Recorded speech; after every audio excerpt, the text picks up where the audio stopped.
Il est 6h30 sur RTI 1. Bonjour à tous et bienvenue. Le tronçon Pouto-Golf Hôtel Cocody sera rouvert à la circulation dès lundi prochain. C'est le ministre de l'Équipement et de l'Entretien routier qui l'a annoncé. Pour rappel, les rampes d'accès au pont qui étaient en construction sur cette voie avaient été fermées depuis le 23 décembre dernier. Le compte rendu de Jean-Luc Bangbo.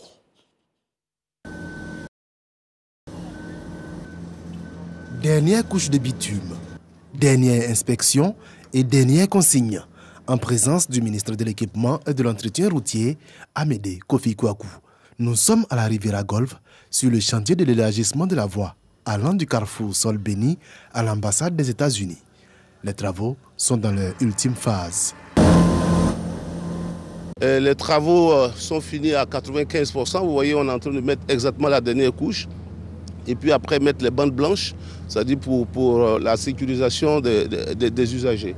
Les travaux portaient notamment sur l'élargissement et le renforcement en 2x2 voies de ce tronçon de 8 km avec la construction d'un pont. Les rampes d'accès à ce pont avaient été fermées depuis le 22 décembre dernier. Avec ces travaux, nous étions obligés de fermer pendant près d'une dizaine de jours cette voie. Ça a causé beaucoup de désagréments. Mais à partir de lundi, ceux qui empruntent cette voie verront leurs conditions de circulation très aisées. Ils pourront emprunter cette voie tranquillement. Le temps de nous laisser demain et dimanche pour mettre toutes les bandes blanches, pour faire tout ce qui est sécurité routière. Un désengorgement donc pour ce tronçon à partir de lundi prochain.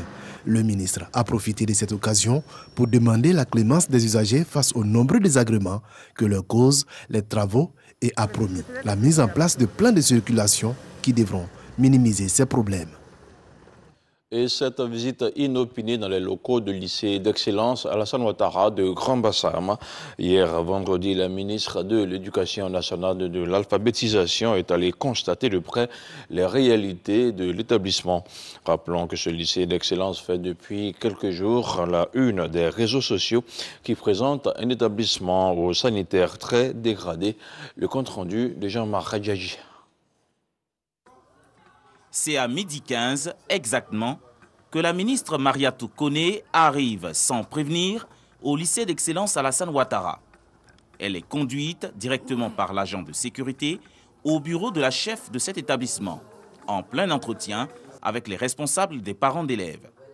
À ses hautes surprises, elle dévoile l'objet de sa visite.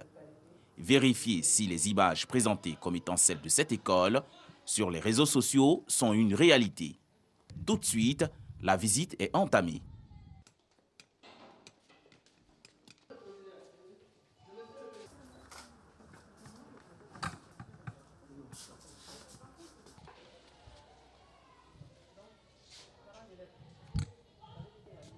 Après plus de 30 minutes, elle se fait une idée nette de la réalité. À partir d'informations que nous avons reçues, nous sommes venus voir l'état des salles d'eau, des toilettes, des chambres à coucher, des dortoirs, des élèves. Et nous avons pris bonne note de ces réalités qui impliquent les parents d'élèves, les élèves eux-mêmes, toute l'administration. Et très bientôt, au sortir d'ici, je vais convoquer une réunion où je vais recevoir tous les parents d'élèves du lycée d'excellence Alassane Ouattara. Il faut que chacun joue sa partition. Une réunion avec les parents d'élèves pour améliorer davantage les conditions de vie dans cet établissement cher au président de la République. Mais en attendant, Mariatou Koné a tenu à sensibiliser les élèves sur la nécessité de prendre soin de son cadre de vie. Madame, nous avons appris qu'être propre, c'est rester en bonne santé, que la propreté, ça paye, ça permet aux élèves, au personnel et à tout le monde de rester en bonne santé, de vivre dans un environnement propre pour mieux étudier et être toujours excellent. Mais pourquoi, quand vous êtes dans vos dortoirs, vous ne tirez pas la chasse d'eau? Madame, il y a certains élèves qui n'ont pas encore compris cette histoire, mais nous essayons de toujours les sensibiliser en espérant qu'ils comprennent ça un jour. Outre la question de la salubrité, plusieurs autres questions, comme celle de l'insuffisance d'enseignants, ont été abordées. Sur cette dernière, la proviseure et le collectif des parents d'élèves ont rassuré la ministre. Aujourd'hui, le lycée d'excellence Alassane Ouattara ne manque pas d'enseignants. Éducation toujours, la fondatrice du lycée Sainte-Marie de Cocody a 1 an de plus au deal de Vasselot a soufflé sa 100e bougie jeudi dernier. La pionnière de l'éducation dans notre pays a reçu un appel de la ministre Mariatou Touré. La patronne de l'éducation nationale lui a rendu un hommage mérité pour son apport inestimable à la formation en Côte d'Ivoire. Le directeur général des impôts était vendredi devant la presse locale et internationale. Ouattara Aboussié a présenté les grandes innovations de l'annexe fiscale 2022. Il a aussi passé en revue les mesures de soutien aux entreprises. C'est un reportage de Cheikh Koné. Pour cet exercice devenu une tradition, Ouattara Sy, directeur général des impôts, a usé de mots simples et d'exemples pratiques pour faire comprendre aux journalistes la lettre et l'esprit des dispositifs fiscaux contenus dans l'annexe fiscale 2022.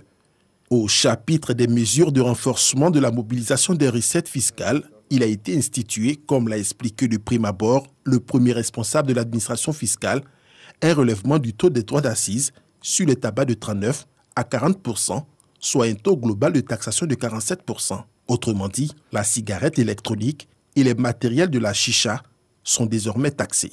Au niveau de l'audiovisuel, à côté de la taxe sur la publicité de 3% déjà soumise aux entreprises de presse locales, Ouattara Sy a annoncé l'institution d'une taxe spéciale sur les messages publicitaires diffusés en Côte d'Ivoire par des entreprises non résidentes. La taxe doit être déclarée et payée en Côte d'Ivoire par le diffuseur de messages ou, à défaut, la régie qui fait diffuser le message. Elle est perçue au tarif de 20 000 francs par heure ou par fraction d'heure. L'une des innovations de cette année fiscale 2022 reste la prolongation de la durée de validité de l'attestation de régime fiscal en matière d'acompte d'impôts. Pour simplifier la vie aux entreprises, il a été décidé d'aligner la durée de l'attestation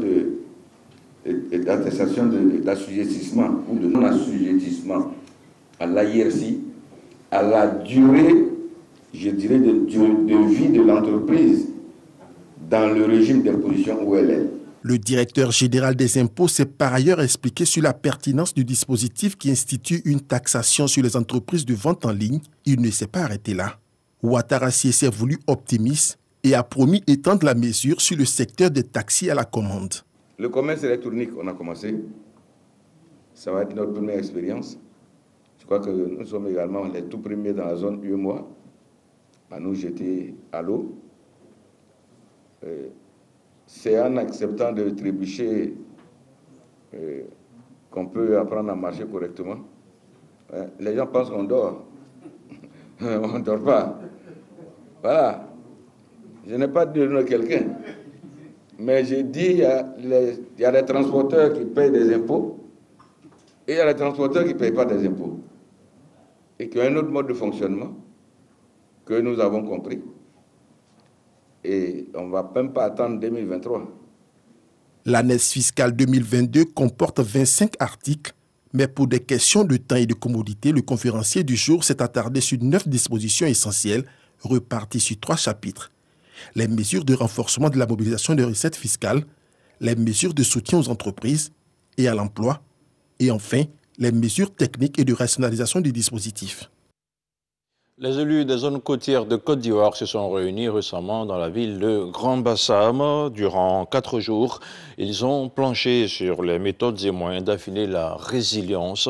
Il s'agissait pour eux d'accompagner la politique régionale contre l'érosion côtière, une politique mise en place par le projet Waka. On regarde le compte-rendu de Franck Kodio. Le littoral ivoirien, 566 km d'étendue, à potentiel économique notable, mais un espace fortement menacé par l'érosion.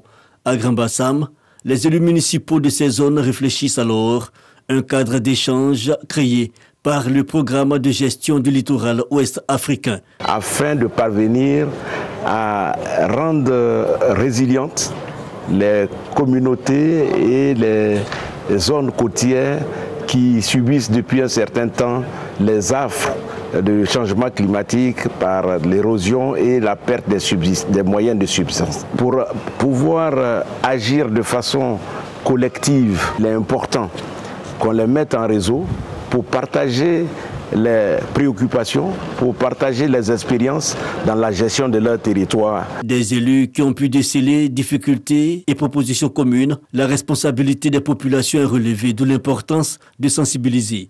Que ce soit à Port-Bou et tout près de nous, jusqu'à San Pedro, et toutes les villes côtières sont confrontées aux mêmes réalités environnementales. Je crois que les maires du littoral, nous devions parler d'une même voix, être solidaires aux décisions que nous devions prendre. Le ministre de l'Environnement et du Développement durable, par la voix de son représentant, marque sa volonté d'accompagner l'initiative de ses élus travailler dans la durée. La Côte d'Ivoire comprend une vingtaine de communes maritimes de bord de mer ou lagunes. Au cours des échanges, il a été noté la nécessité d'impliquer tous les acteurs institutionnels de réflexion sur 3 jours. Le ministère de la Santé, le ministère de l'Hygiène publique et de la couverture maladie universelle a enregistré hier vendredi 606 nouveaux cas de Covid-19 sur 8463 échantillons prélevés, soit 7,2% de cas positifs, 528 guéris et 2 décès. À la date du 7 janvier, la Côte d'Ivoire compte donc 76 321 cas confirmés, dont 64 236 personnes guéries, 732 décès et 11 353 cas actifs. Le nombre total d'échantillons est d'1 270 375. Le 6 janvier, 23 867 doses de vaccins ont été administrées, soit un total de 7 314 146 doses du 1er mars 2021 au 6 janvier 2022. Le ministre de la Santé, de l'Hygiène publique et de la couverture maladie universelle invite toutes les personnes de plus de 18 ans à se faire vacciner dans les centres dédiés. Il rappelle que le vaccin contre la Covid-19 est gratuit et volontaire. Le Mouroufié Pessier a été célébré le week-end dernier dans le département de Transuya par le peuple bron. La célébration intervient 42 jours après la fête de l'Igname, l'occasion pour les filles et fils du royaume bron de se retrouver pour communier, renforcer les liens de fraternité et de cohésion. Le reportage d'Herman Yamia. Un déferlement de chefs traditionnels dans le village d'Aroussia, sous-préfecture de Kwasianangune. Tous issus du département de Transuya, ils y sont pour la célébration du Mouroufié. Une célébration au cours de laquelle Nana Oben Kwaku Ignace, président du conseil des chefs du département de Transuya, et le chef du village d'Aroussia ont été portés en triomphe sur la place publique. Le Mouroufié, c'est le jour du Nouvel An qui est lié à la consommation de l'igname. Et ce jour-là, aucun dignitaire, aucun chef de village n'a le droit de quitter son peuple. Le Mouroufié Kessié, devenu pour cette 8e édition Mouroufié Pessier, est une fête tournante qui regroupe chaque année les chefs de canton, de villages, les reines-mères, les cadres et les populations dans un village du département de Transuya. Il se tient 42 jours après la fête de l'Igname. Le Mouroufié Kessié, c'est le Mouroufié lui-même, la fête des Ignames, c'est ce qui est grand. Alors que là, vous voyez, après le Mouroufié, ce qui est grand, 42 jours après, selon le calendrier bron, ça tombe encore un Mouroufié. Donc le premier-né, le fils premier du Mouroufié, c'est ce que nous faisons. Et en bron, c'est Pessier, d'où l'appellation Mouroufié Pessier, qui est la vraie appellation en réalité. Le représentant du parrain de la cérémonie, Yeboa Séverin, député maire d'Assuefri, et le représentant du préfet de Transuya, salue cette initiative qui tend à valoriser le riche patrimoine culturel du peuple bron. Il faut bien que le peuple bron, dont la structuration sociale force le respect,